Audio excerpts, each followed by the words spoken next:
샬롬 로중 읽어주는 제입니다. 2월 4일 화요일 로중입니다. 내 말은 불같지 않으냐? 야훼께서 말씀하십니다. 바위를 부수는 망치 같지 않으냐? 예레미야 23장 29절. 하나님의 말씀은 살아있고 활동합니다. 그 말씀은 양날의 어떤 칼보다 예리하여 깊이 꿰뚫고 들어갑니다. 그것은 혼과 영, 관절과 골수를 쪼개기까지 꿰뚫습니다. 그것은 마음의 생각과 의도를 판단합니다. 히브리서 4장 12절. 믿음으로 상황을 이겨내는 하루 보내세요. 샬롬 하올람. 샬롬, 좋은 아침입니다. 오늘도 말씀과 기도로 하루를 여는 우리 서로님들을 축복합니다. 오늘은 성경을 영적으로 해석하려는 목사를 조심하십시오 라는 주제로 함께 말씀을 나누려고 합니다. 오늘 예레미야 본문을 함께 읽었는데요.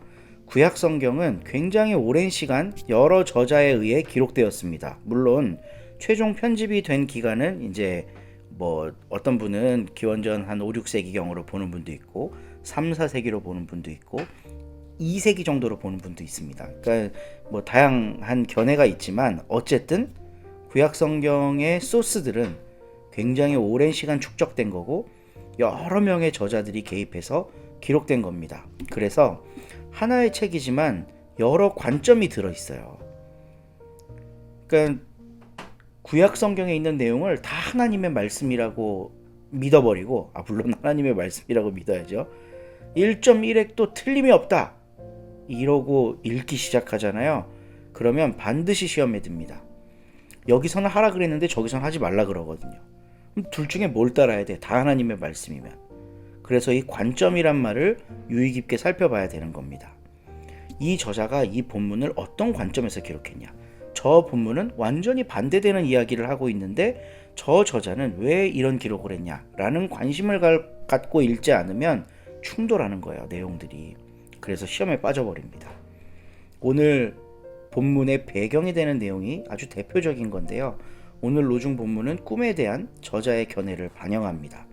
여러분, 꿈꾸는 거에 대해 어떻게 생각하십니까? 예지몽 이런 거 있잖아요. 꿈은 그냥 꿈일 뿐이다. 아니다. 꿈속에서 뭔가 특이한 그런 영적 현상들을 발견할 수 있다. 꿈으로 먹고 산 대표적인 사람이 요셉이죠. 요셉 이야기는 하나님만이 꿈을 해몽할 수 있다라고 하는 걸 알려주죠.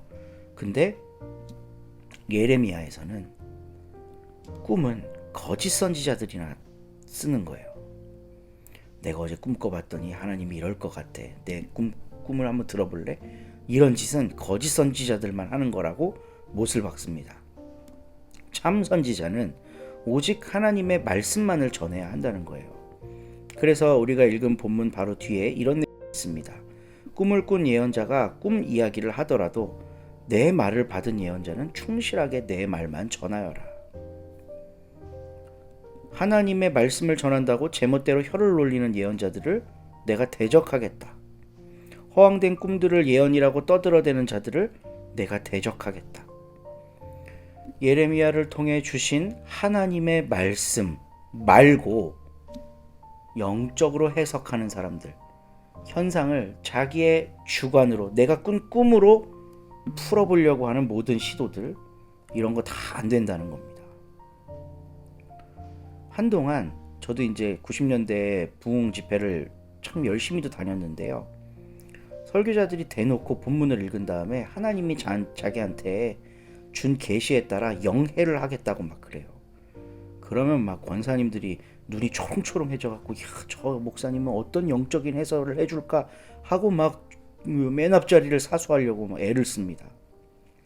근데 저도 그랬죠. 야, 영적으로 해석한대. 하나님의 말씀을. 멋있잖아요, 너무. 근데 신학 공부를 하고 사역자의 길로 걷고 목사가 되고 벌써 이렇게 시간이 어느 정도 흘렀어요. 그런 방식의 성경 해설이 우리 교회를 망칩니다. 영해하는 설교자는 경계 대상 1호예요. 주석을 보지 않는 설교자. 성경을 비평적으로 바라보지 않는 설교자. 막 자기가 읽고 묵상하고 뭐 이렇게 머리를 굴려갖고 하나님께 받은 어떤 계시에 따라 해설한다고 이런 거 다 틀립니다. 100% 틀립니다. 그렇게 설교를 하려고 하는 그런 시도를 하는 교회 목사는 경계 대상 1호입니다. 전광훈 같은 사람이 그런 해설을 하는 거거든요.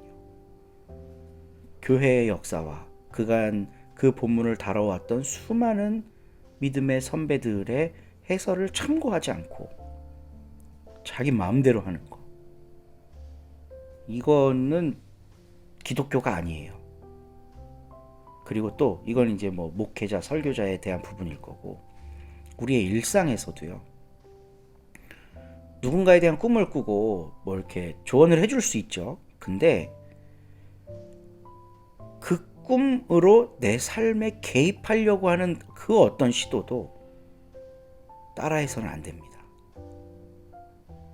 하나님은 내 삶의 주체를 나로 세우기를 원하세요.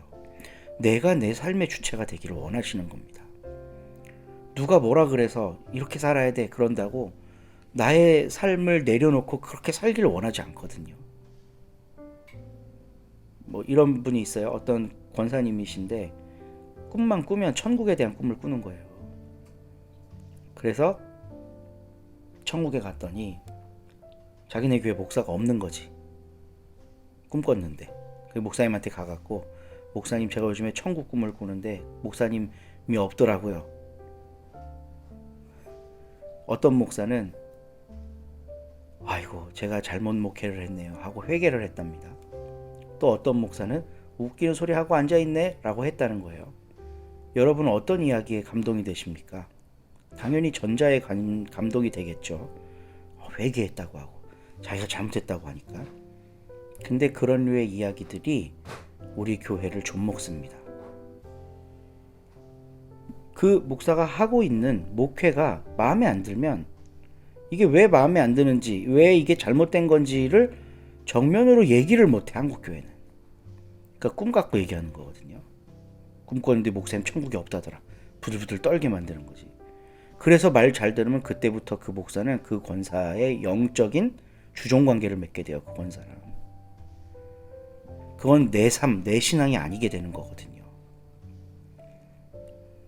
천국이 없다. 이딴 헛소리 하지 말고 목사님 성경적으로 상식적으로 이런 목회에 대해 고민해 보셨으면 좋겠습니다. 그거를 받아들이면 잘 되는 거고 그게 안 받아들여지면 갈등하든가 딴 교회 가든가 그렇게 되는 거죠. 그러니까 허황된 이야기, 꿈 같은 이야기로 누군가의 삶에 개입하려는 시도 우리가 해서도 안 되고 그런 시도를 하는 것들을 그런가? 정말 그런가? 이렇게 좌고우면해서도 안 된다는 거죠.